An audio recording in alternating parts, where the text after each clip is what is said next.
अस्सलाम वालेकुम जी, मैं हूं दिलराज। आप देख रहे हैं मेरा यूट्यूब चैनल।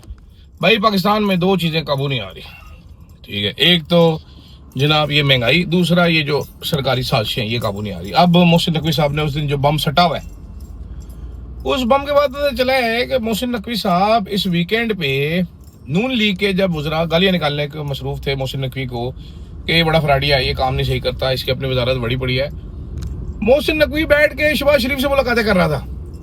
मोहसिन नकवी उधर था, वो शहबाज शरीफ से मुलाकातें करते कि शहबाजी भाई मैं आ गया हूँ आपसे मिलने के लिए, आप भी आ जाए मेरे से मिलने के लिए। दोनों अपनी इंजॉयमेंट खोल के बैठे हुए थे उस टाइम पे।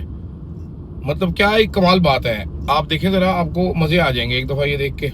तो एक तरफ लड़ाई, दूसरी तरफ हम दोनों हैं प्यारे प्यारे भाई, ये चल रहा था। उसके बाद शहबाज शरीफ साहब ने ऐलान किया कि अब मोहसिन नकवी के खिलाफ कोई बयान ना दिया जाए, बल्कि मैं इतना जबरदस्त, इतना पावरफुल, इतना तगड़ा वजीर आजम हूँ, मैं इतना ज्यादा तगड़ा वजीर आजम हूँ कि मैं अपने ही वज़रा, अपनी पार्टी के लोगों के खिलाफ उनकी मैं परफॉर्मेंस जानना चाहूंगा। मोहसिन नकवी के कहने के बाद मैं मोहसिन नकवी की परफॉर्मेंस नहीं जानूंगा, मैं अपने वज़रा की परफॉर्मेंस जानना चाहूंगा। अपने वज़रा कौन से वाले? अपने वज़रा वो वाले जो कि चंद दिन पहले तक या चंद घंटे पहले तक मोहसिन नकवी की परफॉर्मेंस पे 275 सवाल उठा रहे थे। इसने किया क्या है? कल असमा बुखारी साहब आई थी अपनी बहुत ही तवील जबान लेके, लंबी नहीं उनकी तवील जबान, लंबी तो होते ना दरबाने दर्जे का होता है, तवील होता है अन्य वाते रब दिरा। तवील जबान लेकर असमा बुखारी साहब भी आई थी और उन्होंने बताया कि ये तो बड़ा ही बदतमीज है और ये ऐसा है, ये वैसे, ये फलान है, टमकान, ये लटरम है, ये पटरम है। तो गेटिंग माय पॉइंट ब्रोज, आप समझ रहे हैं मेरी बात को, आप फॉलो कर रहे हैं। अब वो सारे बेचारे मैं बैठ के सोच रहा हूँ कि क्या कह रहे होंगे। ये ऐसा ही होता है जैसे बच्चा होता है घर का, उसकी लड़ाई हुई थी आपके किसी अब्बे के अमीर रिश्तेदार के साथ, तो अब्बा भी आपका ना उसकी साइड लेता है कि तू ही कंजर है, वो तो है ही बड़ा चंगा, हरामजादे तू ही कुछ कीता होएगा। और आप ऐसे ना ऐसी शक्ल बना के देख रहे होते हैं अपने अब्बे को कि अब्बा तू की कीता है।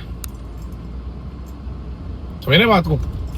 उस टाइम परेशान हाल पांके दिहाड़े देख रहे होते हैं कि यार ये क्या हो रहा है, मुझे चपेटे पड़ रही है। नून लीग वाले सारे भी ऐसे ही सोच रहे होंगे, यार ये क्या हो रहा है, मुझे चपेट पड़ी है। खबर दूसरी तरफ फैली ये है कि कल रात को मोहसिन नकवी साहब ने मुलाकात की है सुहेल अफरीदी साहब से।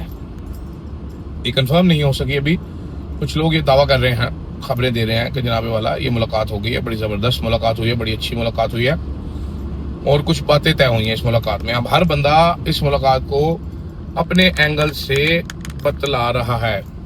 कोई कह रहा है इस मुलाकात में ये तय हो गया, कोई कह रहा है वो तय हो गया, तो कुछ सही पता नहीं। दूसरी तरफ मेरे प्यारे दोस्त गंडापुर साहब, एक मौका फिर भी था दोबारा और फिर फेल हुए। हर बार मेरा दोस्त गंडापुर साहब फेल हो जाते हैं। I love Gandapur, you know, I am fan of Gandapur. Reema Khan कल उनके इलाके में पहुंची, वो नहीं आया। अजीब दुखी सी बात है वैसे, कसम से। इतनी लड़ाई, cost of your leader, come on man, come on man, come on man. इन सब सालों को एक होना चाहिए था और ये सब आपस में कुत्तम कुत्ती हुए में। गुत्तम गुत्ते तो अलग होता है, ये कुत्तम कुत्ती हुए। अजीब अजीब काम कर रहे हैं, बल्कि अजीबो गरीब काम कर रहे हैं। अजीब से आगे निकल चुके हैं, ये गरीब से भी आगे निकल चुके हैं, इतनी आगे निकल चुके हैं कि पीछे आने इनके लिए मकसद नहीं रहा। तो ये चल रहा है जनाब इस टाइम सूरत हाल। ऊपर से बिलावल साहब कॉमेडी वीडियो निकालते जा रहे हैं। मुझे किसी टाइम बिलावल साहब पे भी शक होना शुरू होता है कि बिलावल साहब चाहते हैं मेरे से क्या हासिल करना चाहते हैं। अब वो जो अपनी तरफ से वो सीरियस सियासतदान बनते होंगे, मैं आपको यकीनन ये बताना चाहता हूँ कि I have the utmost not so respect for him, but I believe कि he thinks he is a very serious guy, he takes it very seriously। तो वो इस किस्म की शक्लें बना के ऐसी कोई अजीबो गरीब सी वीडियो बनाते हैं, तो मेरे लिए उनको सीरियस लेना बड़ा मुश्किल हो जाता है, मेरा हादसा निकल जाता है। It gets very difficult for me to take him very seriously. मैं आपको सच बताना चाहता हूँ, मैं झूठ नहीं बोल रहा, इसमें झूठ की आमेजिश बड़ी कम है।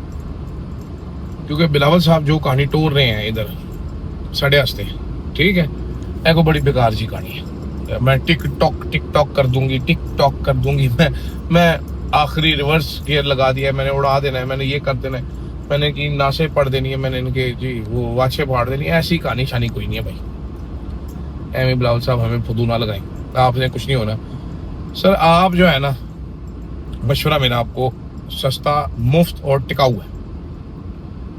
आपकी पार्टी के लोग भी ना आपको अब मैं पीपल्स पार्टी के, मैं आपको क्या खबरें दूं, फिर अच्छा नहीं लगता ना, फिर बंदा शर्मिंदा से खुद ही समझते हैं। पीपल्स पार्टी के अपने लोग वो कहते हैं यार क्या कर लेना आपने, यार हमने क्या ही कर लेना है यार। वो खुद बताते हैं कहते हमने क्या कर लेना है यार, वो आपको सीरियस नहीं लेते।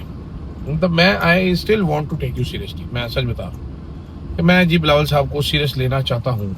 कि मैं कहता हूँ चलो यार इसको मैं पाओ एक सीरियसली, ठीक है, आधा gram seriously, quarter seriously, but it is not happening.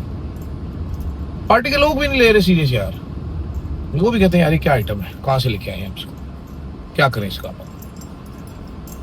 Peoples party से मैंने एक बंदे से पूछा, मैंने कहा सर इतना कुछ हो गया है, आप तो जलीलो ख्वार हो चुके हैं, आपकी तो इज्जत ही कोई नहीं रही। 8 आने की इज्जत है आपकी, बल्कि 4 पैसे की इज्जत है। तो इतनी कम इज्जत में जनाब वाला आप लोग क्या करेंगे अब? वापस उसी पुरानी तनख्वाह पे काम करने का कहा जा रहा है सर आपके बारे में। Sounds very odd. As per इस पर उस बंदे ने कहा जी क्या कर सकते हैं। उसने कहा जी अगर कोई बची खुशी इज्जत हमने बचानी है तो हमें इस हुकूमत से निकल के ऑपोजिशन बेंचेस में कम से कम बैठना पड़ेगा। मैंने कहा सर ये जो लोग हैं जो बढ़ के मार रहे हैं, जो दावे करते हैं कि भाई इसी पुरानी तनख्वाह पे सालों तुम काम करोगे, तुम्हारी कोई औकात ही नहीं है, ये भी नहीं, कहता वो भी सही कहते हैं जी, मजबूरी बनी हुई है इस टाइम पे।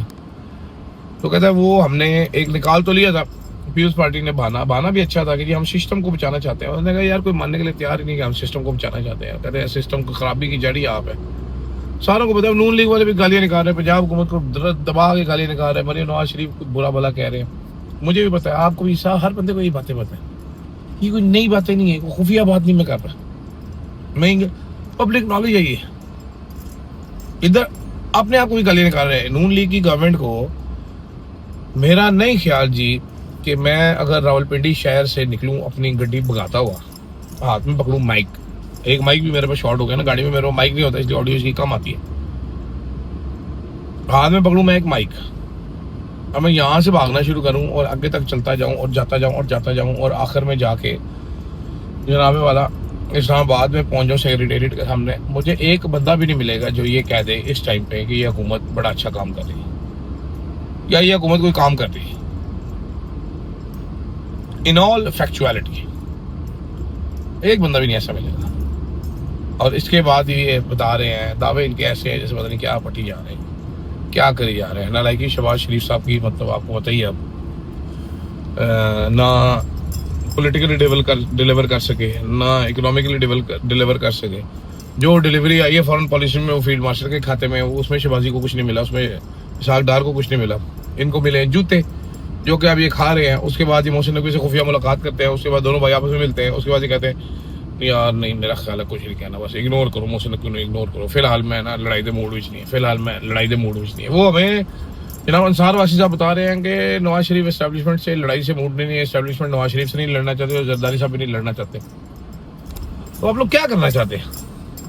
और लड़ाई नवाज शरीफ ने तो शुरू भी नहीं की, और नवाज शरीफ साहब लड़ने की सकत है कि नहीं है? भाई एक दफा जो बंदा डील कर लेता है ना माजरत के साथ, बुरा ना बनाइएगा, वो फिर ऐसे ही होता है टिल्ला जा आड़ू टाइप जो है ना, ये नवाज शरीफ शक्ल लेके फिरता है, अभी नहीं फिरता, इसको पता है बेचारे को कि मेरे साथ क्या होगी और क्या हो सकती है।